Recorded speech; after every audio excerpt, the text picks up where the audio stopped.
Assalamualaikum warahmatullahi wabarakatuh.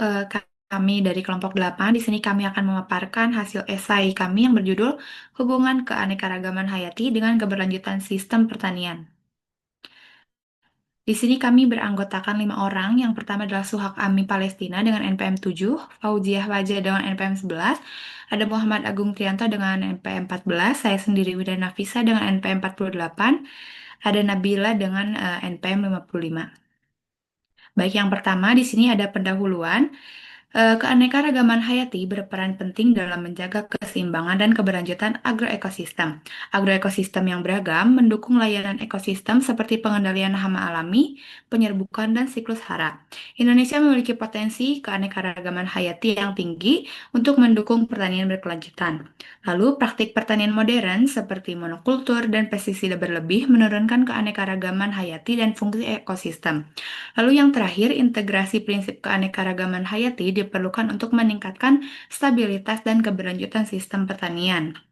Adapun identifikasi topik, yang pertama, peran keanekaragaman hayati dalam agroekosistem, yang kedua, layanan ekosistem pertanian, yang ketiga, dampak pertanian intensif terhadap keanekaragaman hayati, yang keempat, hubungan keanekaragaman hayati dengan stabilitas dan produktivitas pertanian, lalu yang terakhir, integrasi prinsip ekologi dalam pertanian berkelanjutan di Indonesia.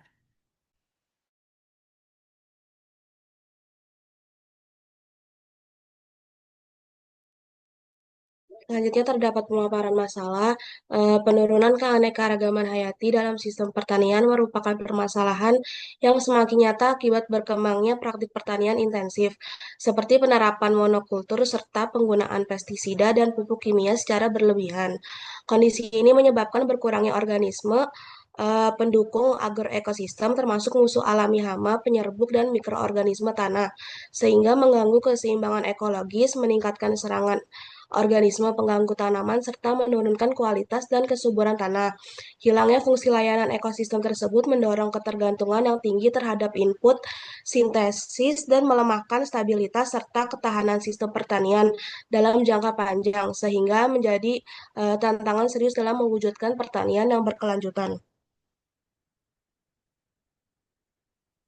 Selanjutnya terdapat analisis kondisi ekosistem pertanian berdasarkan pengamatan umum terhadap sistem pertanian, praktik pengelolaan lahan masih didominasi oleh pola tanam monokultur dan penggunaan input kimia secara intensif. Kondisi ini menyebabkan penyederhanaan struktur ekosistem pertanian serta menurunkan keanekaragaman flora dan fauna yang berperan penting dalam menjaga keseimbangan ekosistem.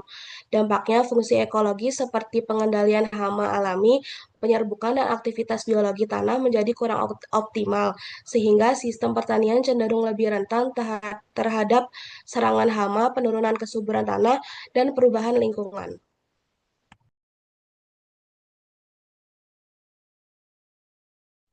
Baik, selanjutnya apabila kita melakukan adanya keanekaragaman hayati yang menurun, ada beberapa dampak yang patut untuk kita waspadai.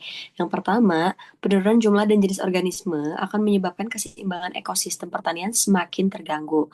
Yang kedua, apabila adanya pengurangan habitat alami akan mengakibatkan populasi musuh alami hama tidak dapat berkembang secara optimal. Jadi hamanya akan terus berkembang. Yang ketiga adalah adanya pelemahan fungsi untuk penyerbukan yang akan berdampak pada menurunnya efisiensi reproduksi dan hasil tanaman. Yang keempat, ada aktivitas biologi tanah yang menurun, sehingga proses siklus hara dan perbaikan struktur tanah menjadi tidak optimal. Dan yang terakhir, akan adanya ketergantungan terhadap pestisida dan pupuk kimia akan mengakibatkan uh, untuk pertahanan produktivitas lahan.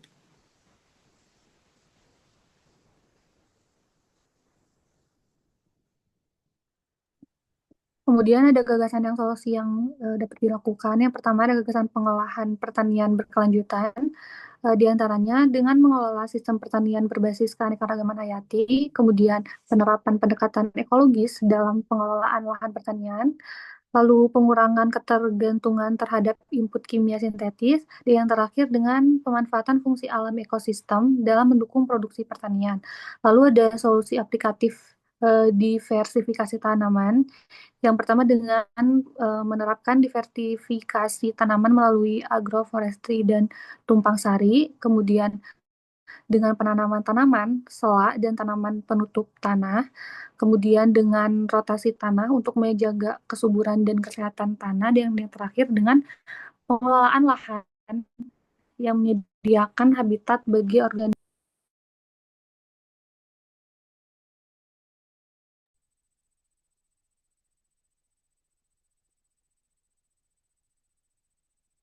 Selanjutnya itu kesimpulan dari paper keanekaragaman hayati dan keberlanjutan pertanian. Yang pertama, keanekaragaman hayati berperan penting dalam menjaga keseimbangan dan keberlanjutan sistem pertanian. Kemudian yang kedua, praktik pertanian intensif dan monokultur menyebabkan penurunan keanekaragaman hayati.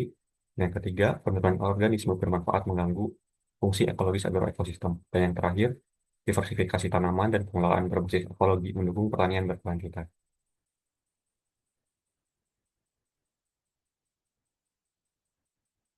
Kemudian untuk rekomendasinya yang pertama, menerapkan diversifikasi tanaman seperti agroforestry, kembang sari, dan rotasi tanaman. Kemudian yang kedua, mengurangi penggunaan pupuk dan pestisida kimia sintetis. Kemudian yang ketiga, meningkatkan edukasi dan penyuluhan pertanian ramah lingkungan. Dan yang terakhir, mendukung kebijakan dan insentif untuk pelestarian keanekaragaman hayati.